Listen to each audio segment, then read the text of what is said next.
बादब बामुलाहज़ा में मैं फ़ज़ल इमाम मलिक। बसों के खेल में अगर कोई बेबस है तो वो मज़दूर है।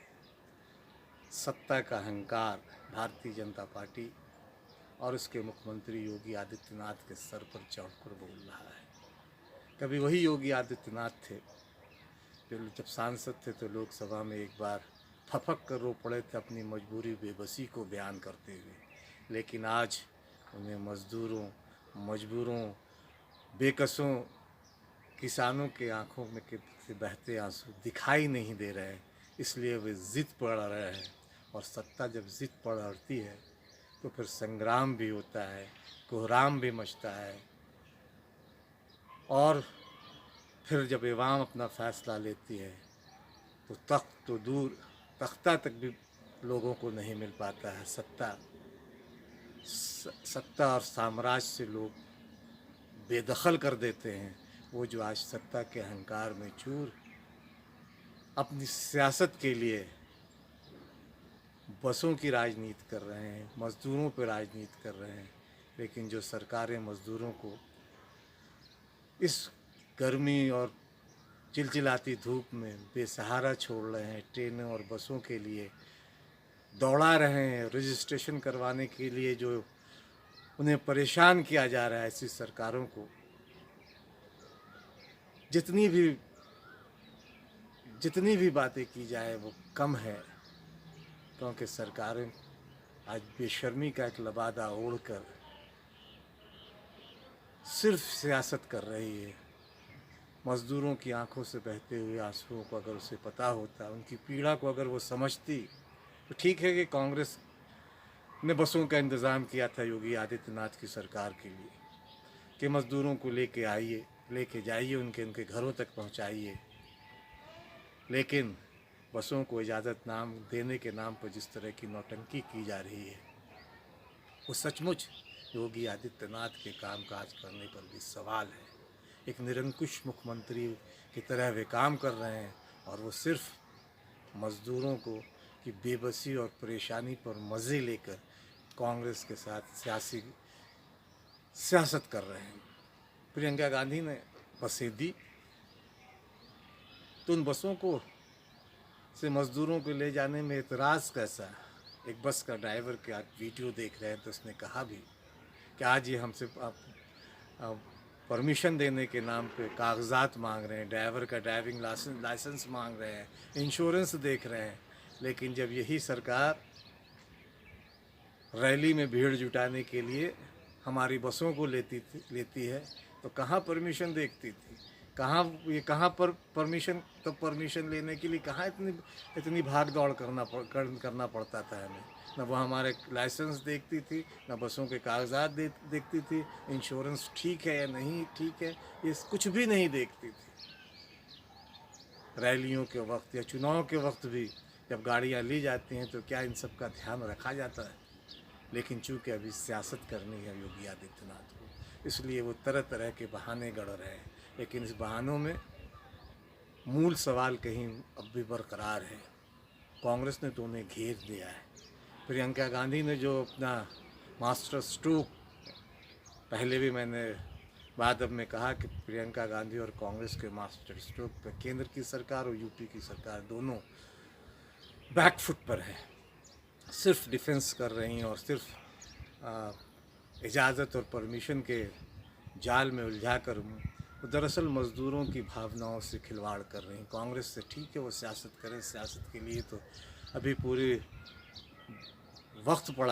वक्त पड़ा है, लेकिन अभी जब मज़दूर फंसे हुए हैं,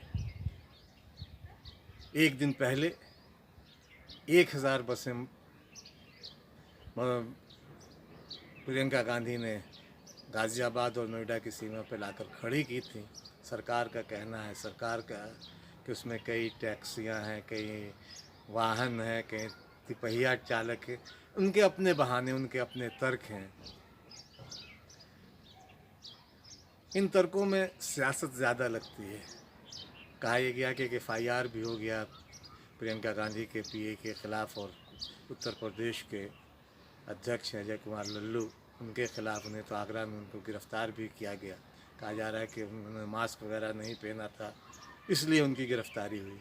तो बसें हैं, कल भी थी, आज भी हैं, कल भी लौट गई थी बसें और आज भी लौट गई, क्योंकि इजाज़त उन्हें नहीं मिली। प्रियंका गांधी ने अपना वीडियो संदेश जारी कर कहा भी कि अभी वक्त सियासत का नहीं, श्रमिकों को उनके घर पहुंचाने का, कामगारों को उनके घर पहुंचाने का है। अगर कल से आज तक हमें इजाज़त दी गई होती तो 90,000 मज़दूरों को, कामगारों को उनके घरों तक पहुंचा कर उन्हें एक तनाव मुक्त वातावरण में जीने के लिए हम एक नई दुनिया दे आते। लंबा वीडियो है उनका। उन्होंने तो यहाँ तक कहा कि अगर आपको इस पर सियासत करनी है, आपको लगता है कि इस पर सियासत करनी है, तो इन बसों पर, हम जो बसें दे रहे हैं उस पर अपने झंडे ही लगवा कर भेज दें। जाहिर है कि ये प्रियंका का एक और मास्टर स्ट्रोक है। उन्होंने योगी आदित्यनाथ से, भाजपा से कहा कि उस बसों पर अपने झंडे लगाओ लेकिन मज़दूरों को घर भेजो। जाहिर है कि ये एक विडंबना है सरकारों की। सरकारें जब सत्ता में होती हैं इसी तरह से अहंकार उनका सर पर चढ़कर बोलता है, लेकिन जानते हैं अहंकार के दिन बहुत कम छोटे होते हैं। मज़दूरों की आंखों से निकला हुआ आंसू, एक एक कतरा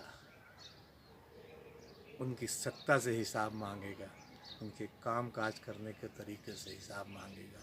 योगी जी, आप भी कभी रोए थे, आपके आंसू तो उस लोकसभा में, उस संसद के भवन में कईयों ने देखी होंगी, लेकिन आप जो सड़कों पर हज़ारों लाखों मज़दूर हैं, उत्तर प्रदेश के मज़दूर हैं, उनकी आंखों से के आंसू आपको दिखाई नहीं दे रहे हैं।